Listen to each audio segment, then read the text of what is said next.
Good morning, class. This video is about spheres, and in it we're going to talk about what spheres are and then practice using the formulas for them.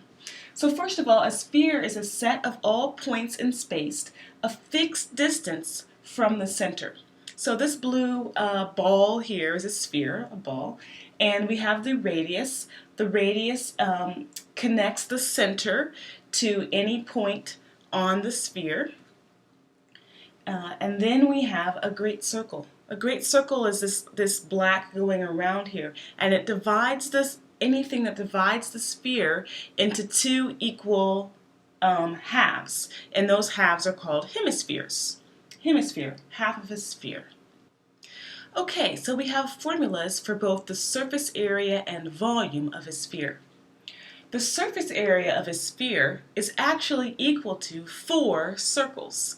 And I like to think of this by using a baseball. If you were to think of how a baseball is wrapped, okay, and you were to kind of unwrap the baseball this way and unwrap the baseball this way as well, you can see that these shapes here that are cut out here are circles. And if we were to pull each of these shapes apart, okay, we can see that we have actually 4 circles here, each one being pi r squared.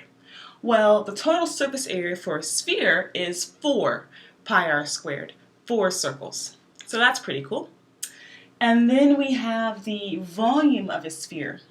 Now, we've learned previously that the volume of a cylinder, okay, is actually equal to 3 cones. Well, the volume of a sphere is equal to 2 cones. All right, and we have a different video where you can see that physically. But right now, if we have these 2 cones, and the cones have the same height, okay, they have to have the same height as the sphere that's being created. If you add the volumes together, okay, and we know that the volume of a cone is 1/3 base times height. So I have 1/3, the base is a circle, that's pi r squared, and then the height. Well, these heights are all the same, right? Here you can see that we have the radius, here we can see that the height of this is really 2r, okay? And all the heights are the same. So the height is going to be 2r, okay? And when I take this and I simplify it, okay, I can bring the 2 out front with the 1/3 to make 2/3. I can also take the r outside and combine it with the r squared inside to make r cubed.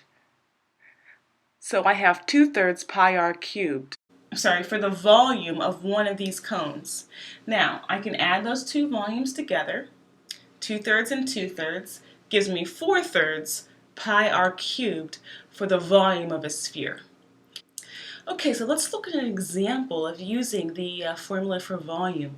Let's say that the radius of a sphere, okay, the radius of this original sphere is multiplied by 3/4. How does that affect the volume is the question.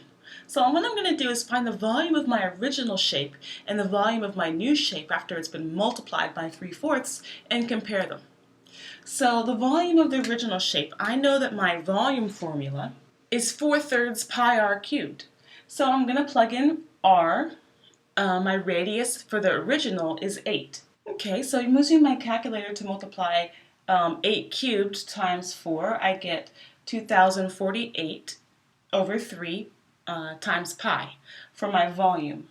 So now let's do the volume again, but this time let's multiply my radius by 3/4. So my new radius is 6. 6 cubed times 4/3 gives me 288. Alright, so now I have my original volume and the volume after I've multiplied by 4/3. So let's compare these two by dividing the numbers to see how much bigger the original one is than the multiple. The pi's cancel out, and this simplifies down to 27 over 64. Now, what's interesting about this is that 27 over 64 is actually my original multiple to the power of 3. Alright, so what this tells me is that when I multiply the radius by a value, I'm multiplying the volume of that by that same value cubed. Okay, so here we see that multiplying the radius by k changes the volume by k cubed. Now let's look at how changing the radius affects the surface area. The radius of a sphere is divided by 3. Find the effects on the surface area. So, first let's find the surface area of our original. I know that my surface area is equal to 4 circles, 4 pi r squared. Okay, so I'm going to plug in 3 for my radius. 3 squared is 9. 9 times 4, 36. Now let's do the same thing, but with our new radius. When we divide this by 3, our new radius will be 1. We'll use the same formula for surface area, and plug in 1 for my radius gives me 4 pi. So now, how does the original surface area of 36 pi compare to the surface area of 4 pi? Well, 36 divided by 4 gives me 9. So it looks like the surface area is 9 times smaller. Now let's notice that 9 is my ratio squared. So 9 is really 3 squared. So when we're talking about volume, my ratio was cubed. But now that I'm talking about surface area, my ratio has been squared. Area squared, volume cubed. Okay, so dividing the radius by k changes the surface area by k squared. And that's it.